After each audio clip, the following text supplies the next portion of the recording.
So Eagle Dynamics recommends a minimum of a GTX 760.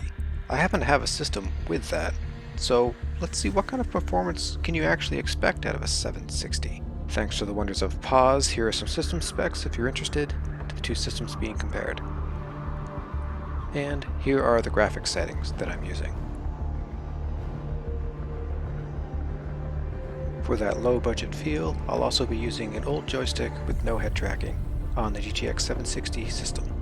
So here we are in the cockpit, and on the top you can see the GTX 760 system at about 20 FPS and about 30 from the new system. Now the settings are not identical, so it's not meant to be a comparison between the graphics cards, but rather what kind of experience can you get on very basic hardware. So there was a bit of chop on the ground, you can kind of see that. It was much smoother obviously on the new system, even with the increased settings, but the point here is it's playable. And your frame rates are usually going to be the worst when you're on the ground. They get a little bit better after you take off. So here's the takeoff, and still smoother on the new system, but totally playable, even with a mix of high settings on the minimum hardware. This is at 1080p, of course. I should have mentioned that earlier, but this is, typical, I think, of a low-end gaming rig. So here I'm trying to do the same maneuver both times. This is two separate missions, and I apologize that the compression kind of killed the FPS display. But on the old PC with the GTX 760, I was getting about 20, sometimes 30 FPS. It would bounce between those two figures. I could improve that by turning down some settings. And on the new one, I bottomed out at 30. It never went below 30 that I can recall, and it bounced up to 60 sometimes, depending on what I was doing.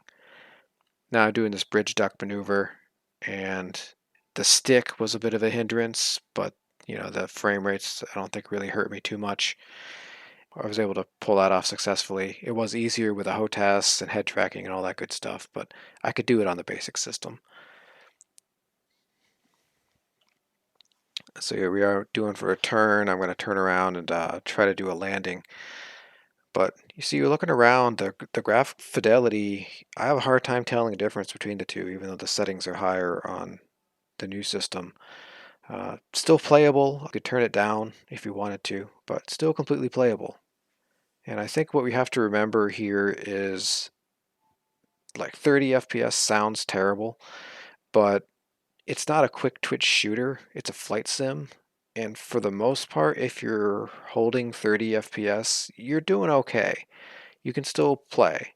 I think when you're just getting started, before you go sink a lot of money into new hardware, if you've got a gaming rig already, maybe just give it a shot before you sink that cash into that new GPU or new rig.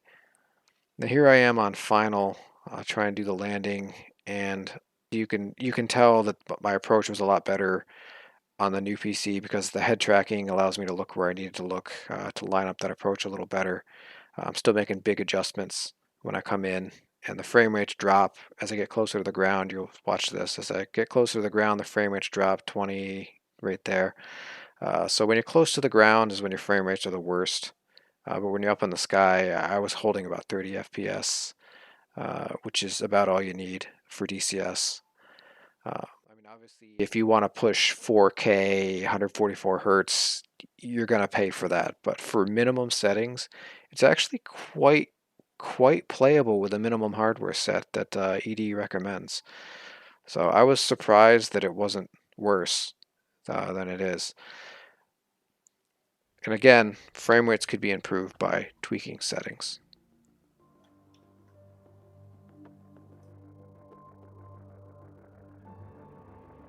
Now you see what it's like to play DCS on the minimum hardware specs for the graphics and with a basic stick. Obviously the experience is better with a HOTAS and a better graphics card and better rig, but it's completely playable. So if you've got a gaming rig, even an older gaming rig, you might be able to just jump into DCS.